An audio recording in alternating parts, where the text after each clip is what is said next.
In 1984, a simple Rolex Daytona was sitting quietly on a wrist in California and disappeared without explanation.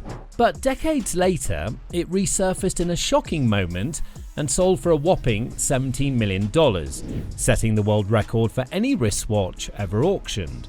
And the watch? It belonged to Paul Newman, one of the most iconic men in Hollywood history, who never once publicly talked about it. So, how does a forgotten watch on a forgotten wrist become the most valuable timepiece in history? That's exactly what we're about to find out. This is episode 1 of Hidden Watches of the Legends, and this watch is just the beginning.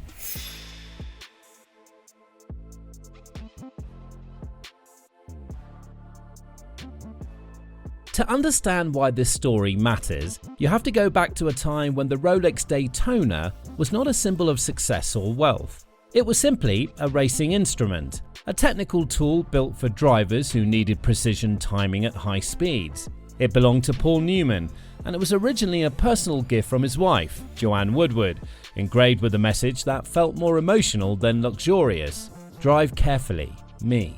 At that time, it was not a symbol of wealth, not a collector's item, not even something people paid attention to in the watch world.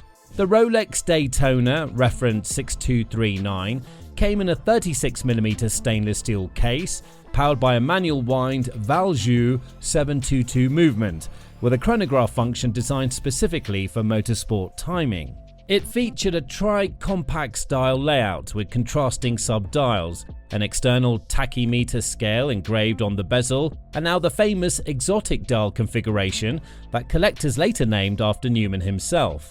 But in its early years, this design was not seen as iconic. It was seen as unconventional, even difficult to understand compared to the cleaner, more minimal dress watches dominating luxury taste at the time. And this is the part nobody talks about. The modern obsession with Daytonas didn't exist when they were first released. There was no waiting list culture, no celebrity influence, no auction fever.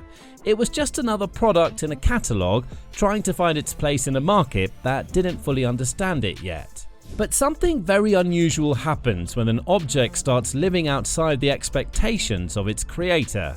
Because sometimes its real value is not discovered in stores. It's discovered through people, and in this case, through one very specific person who never intended to change watch history at all.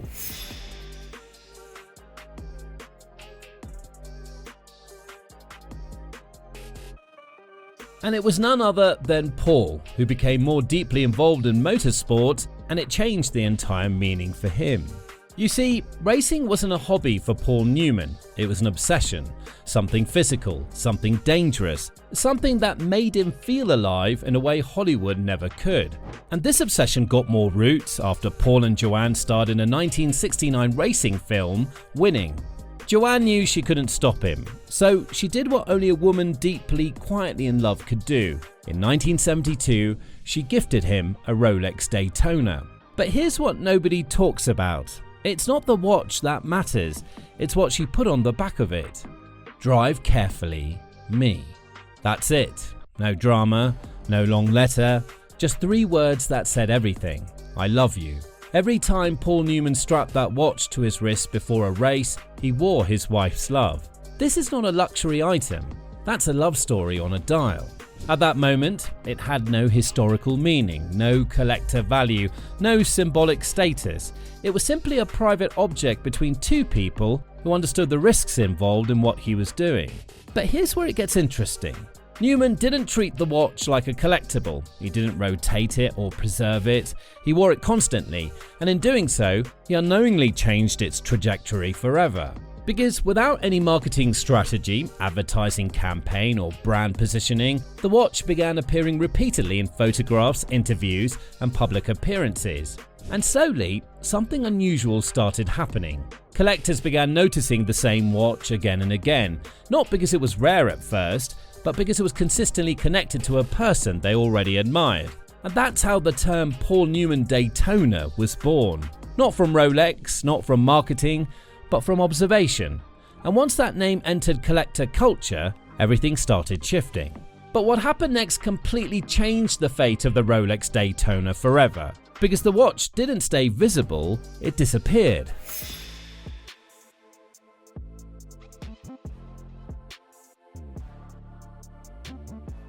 By the late 1980s, the watch had slowly stopped appearing in public. No interviews showed it anymore. No photographs captured it clearly. And over time, collectors began assuming it had been safely stored away or preserved within the family. But that assumption was wrong in a way nobody expected.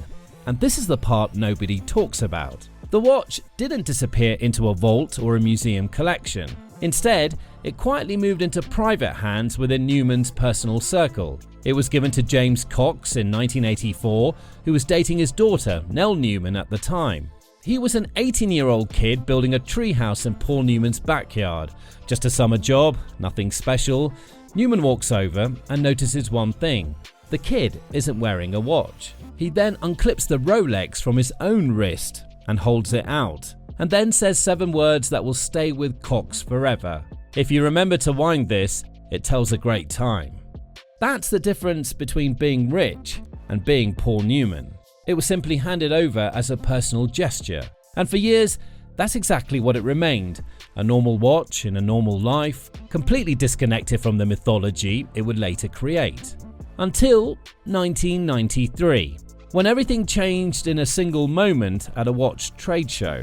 A Japanese collector recognized the watch on Cox's wrist and immediately understood what he was looking at. Not just a vintage Rolex, but the missing piece of one of the most important watch stories in history.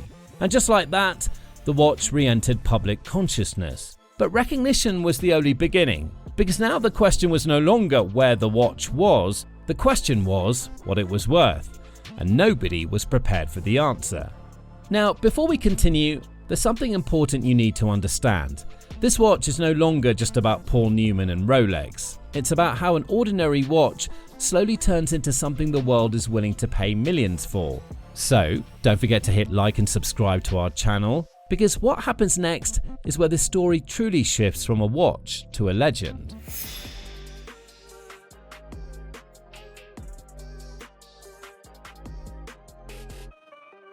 On October 25th, 2017, Paul Newman's Rolex Daytona was auctioned off by Phillips Auction House at a final price of $17.75 million. And here's where it gets interesting. The bidding did not start cautiously. It escalated rapidly into millions within minutes. The room shifted from controlled interest to emotional intensity as the numbers climbed far beyond expectations. Then came the moment that changed everything inside the auction hall. First of all, a $10 million phone bid entered the auction. For a brief moment, the atmosphere shifted, not because it was unexpected in theory, but because seeing that number attached to a single wristwatch created a psychological break in the room. But the auction didn't slow down, it caught fire.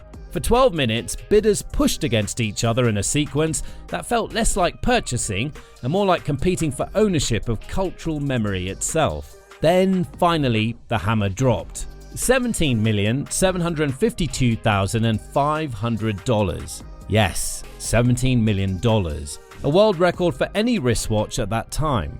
Not just that, it also broke the previous record of the Patek Philippe 1518 stainless steel watch that was sold for $11 million in 2016.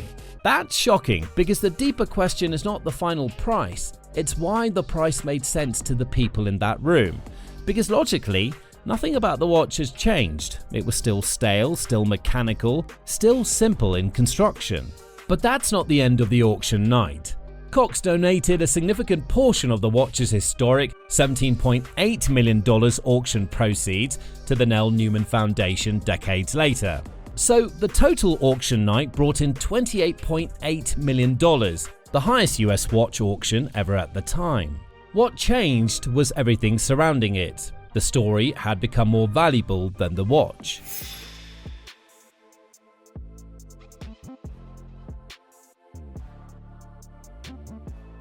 Not just that, what transformed this Daytona into a $17 million icon wasn't the steel, the movement, or the design. It was the story people emotionally attached to it over time. After the auction, the luxury industry experienced a quiet but fundamental shift. Collectors no longer discuss watches purely in terms of materials, complications, or rarity. Instead, the conversation began shifting towards something far more abstract: provenance. And this is the part nobody talks about. The emotional history of an object became as important as its physical construction. The engraving, "Drive carefully, me," is the perfect example. On its own, it's a simple personal message between two people. But attached to this watch, it becomes a symbolic anchor that transforms the entire narrative into something deeply human. It represents love, risk, fame, routine, disappearance, and rediscovery, all inside a single object. And once collectors emotionally connect with that kind of story, rational pricing breaks down completely. Because people are no longer evaluating a watch, they're participating in a story they wish they could own. And that's how luxury changes shape. And that's the real story behind Paul Newman's Rolex Daytona. A watch that began as a simple $210 gift, but returned as a $17.75 million symbol of cultural history. And that's exactly what this series is built around. The further we go in this series, the more powerful the stories get. So stay tuned with us and wait until you see where we go next, because episode 2 isn't about a Hollywood legend, it's entirely different from this one. See you there.